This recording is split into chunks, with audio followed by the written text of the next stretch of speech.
Bonjour à tous, ici Ulanir et on se voit pour une seconde vidéo sur Chronicle RuneScape. Ici, nous allons voir deux éléments, ma Chronicles ici présent et le mode entraînement. Donc concernant nos statistiques, donc elles sont inscrites ici. Comme vous voyez, je n'ai rien fait depuis la dernière fois, j'ai tous mes héros au niveau 1, je n'ai pas fait de ranked, je n'ai même pas fait pour l'instant de match. Le second onglet nous donne les différentes autres cartes. Étant donné que j'étais joueur de la bêta fermée, j'ai le droit à un petit dos de cartes pionnier, comme ici. Nous avons ici les différents decklists possibles et achetables à la boutique. Nous avons dans cet onglet les joueurs de chaque ligue, donc une ligue en bronze, une en argent et une en or.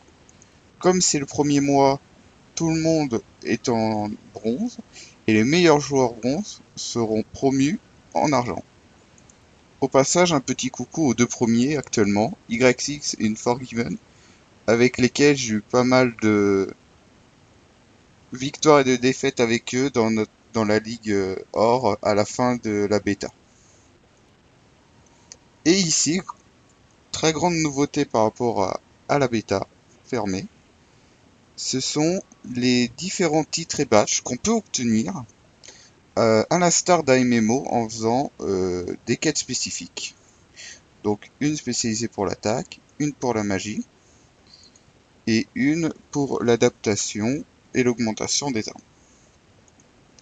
Donc j'y reviendrai un peu plus en détail lorsque j'en aurai accompli quelques-unes, sachant que certaines conditions nous permettent d'avoir assez d'expérience pour passer au niveau 2 en attaque, en magie, et pour l'instant non disponible mais en vol, et pour le mode donjon qui sera apparemment bientôt disponible. Donc passons à la pratique, un mode entraînement. Donc nous pouvons jouer les 5 héros, on peut jouer ses propres decks, ou le deck de base comme je vais faire maintenant. Donc on va partir sur la mage, on va faire le mode bronze. Une fois que vous avez débloqué le mode bronze en battant les 5 différents héros, on peut la faire en silver, puis en or.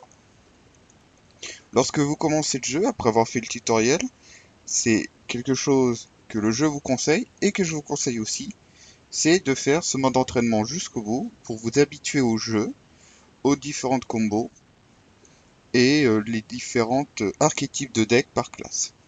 Donc on va jouer la mage et on va rencontrer un joueur aléatoire. Donc voilà, on va faire un miroir de mage. Donc le mage qui est spécialisé dans les sorts, les blasts, qui génèrent beaucoup d'or et qui n'augmente pas beaucoup son attaque.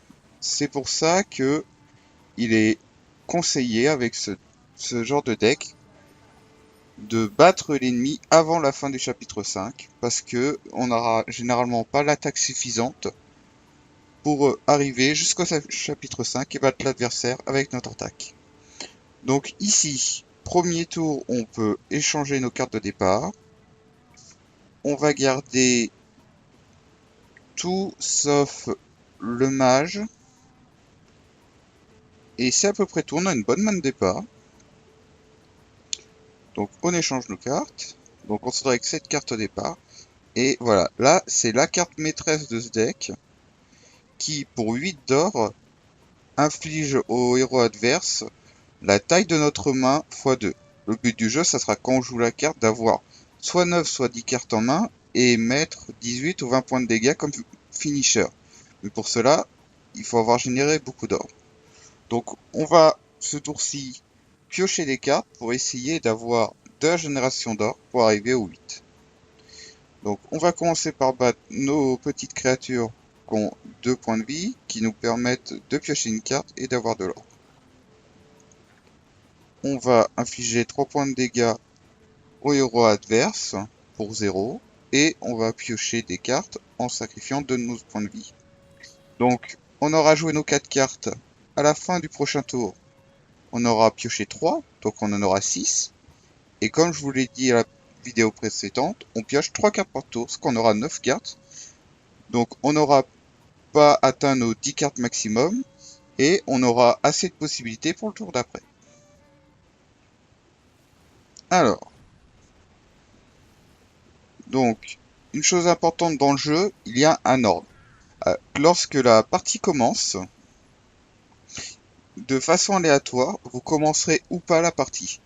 Cela est extrêmement important parce que si à la fin d'un chapitre, vous avez plus que 2 points de vie et que c'est l'adversaire qui commence son tour, bah, vous aurez malheureusement pas la réaction nécessaire pour vous permettre par exemple de vous soigner en cas où d'un blast ennemi. Donc c'est très important en plus de gérer nos différents ressources, de savoir si on commence ou pas, et donc on gagnera du timing sur notre attaque ou notre défense. Alors ça va être notre tour. On se retrouve avec les 9 cartes. Donc là on en a même 10. Je sais mal compter, c'est pas ma faute. Alors ici, on va sûrement jouer le KGP, qui nous permet d'augmenter notre attaque de 1.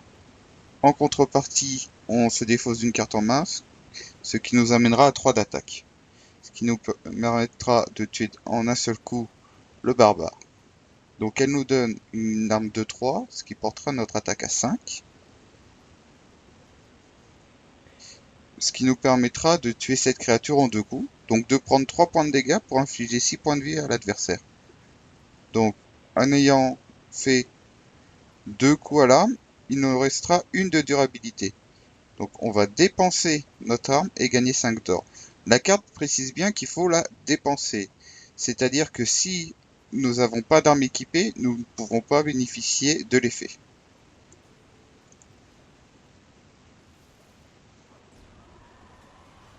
Donc l'adversaire nous inflige quelques points de vie ce tour-ci. Donc nous perdons, comme indiqué à carte, une carte de notre main, c'est-à-dire un de nos guerriers.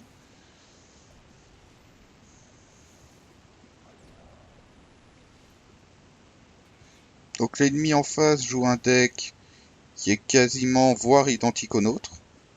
Donc on peut s'attendre aussi à qui cumule de l'or jusqu'à arriver au fatidique 8 d'or. Donc à ce moment-là, il faudra faire attention. Donc là, dès le tour d'après, on pourra jouer notre sort à 8. Parce que nous avons la carte qui est ici, qui nous permet de gagner 3 d'or en échange en échange de notre arme. Mais comme il y a écrit Remove, donc il n'est pas nécessaire d'avoir l'arme pour la jouer, pour obtenir l'effet. Pardon. Donc on va essayer de tuer l'adversaire ce tour-ci. Donc on arrive avec 3 d'or en plus à 10, pardon. On va jouer cette carte qui nous permet de piocher 3 cartes et de jouer notre blast. Donc on aura 5 cartes en main, plus 3 autres 8, x 2, 16. On l'emmène à 3 points de vie. Donc on va jouer que ça ce tour-ci pour avoir le maximum de cartes en main et mettre notre adversaire à 3. Pour espérer le tour d'après avoir de quoi finir l'adversaire.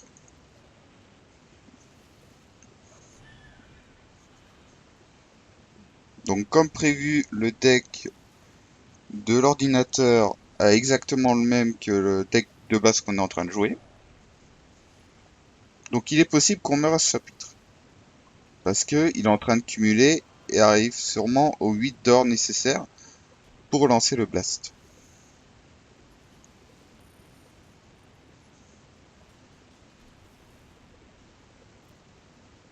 Donc on lance ce sort, on fait moins 16. Voilà, il est à 3, on est à 15, on est bien parti, mais il est à ses 12 d'or, et donc il est possible qu'on perde dès sa première carte qu'il aura jouée, et on pourra pas, par exemple, se heal ou réagir ou réagir. Donc on va essayer de finir l'adversaire ce tour-ci. on va jouer cette créature qui nous donne 3 points d'attaque temporaire qui ne sont activables que pour la carte d'après. Donc on a 6 sur la deuxième carte, puis on se retrouve à nouveau à 3 ici. Donc on va essayer d'enlever 6 points de vie avec cette carte, et on va s'équiper de notre arme et le provoquer en duel, en espérant que ça finisse. Sachant qu'avec ses 12 d'or, il est capable de nous tuer dès le début du chapitre sans qu'aucune réaction nous soit possible.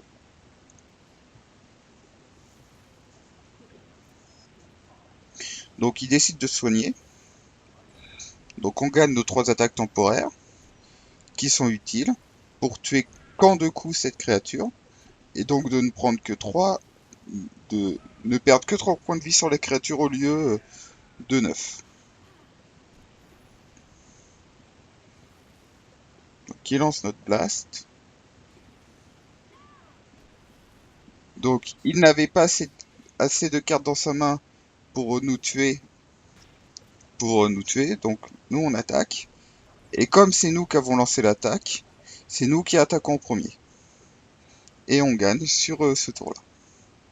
Donc à chaque victoire, on a le droit à une petite récompense, deux petites pièces. Voilà. Et nous passons niveau 2, ce qui nous débloque des cartes de base pour le mage. Voici